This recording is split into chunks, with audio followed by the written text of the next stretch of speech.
কোনো মুসলিম এমএলএর গায়ে, একজন এমএলএর গায়ে হাত দেয়, মুসলিম সমাজকে প্রোটেস্ট করতে হবে না, হিন্দুরাই যথেষ্ট।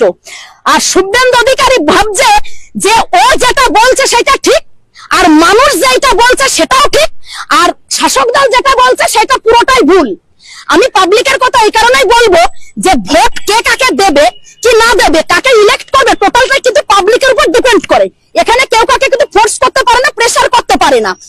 কিন্তু যখন শুভেন্দু অধিকারী এই কথাগুলো বলেছে, তখন শুভেন্দু অধিকারীর ওপর ডিপার্টমেন্টের যেসব মন্ত্রী সাহেবরা রয়েছে, যারা বাংলার মাটিতে ডেলি প্যাসেঞ্জারের মতন আসেন এই বাংলার মাটিকে উত্তেজনা করতে, বাংলাকে সোনার বাংলা করার জন্য প্লেনে করে, মোদী সাহেব এসছেন, যোগী সাহেব এসছেন, স্মৃতি ইরানি জি এসছেন, আড্ডা মাড্ডা চাড্ডা গাড্ডা মাড্ডা, মানে টোটাল অনেক মন্ত্রীরা এসছেন, কিন্তু বাংলার মানুষকে হেলাতে পারেনি।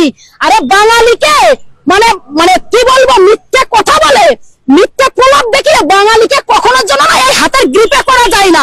শুভেন্দু অধিকারীকে আমি চ্যালেঞ্জ করছি, স্বপ্না ভাদুরী, আপনারা জীবনে বাংলার মাটিতে ক্ষমতায় আসবেন না। যেদিন আপনারা বাংলার মাটিতে ক্ষমতা আসবেন, আমি স্বপ্না ভাদুরী চ্যালেঞ্জ আমি করছি, আমি কিন্তু আর আপনাদের বিরুদ্ধে কোনো প্রতিবাদ করবো না।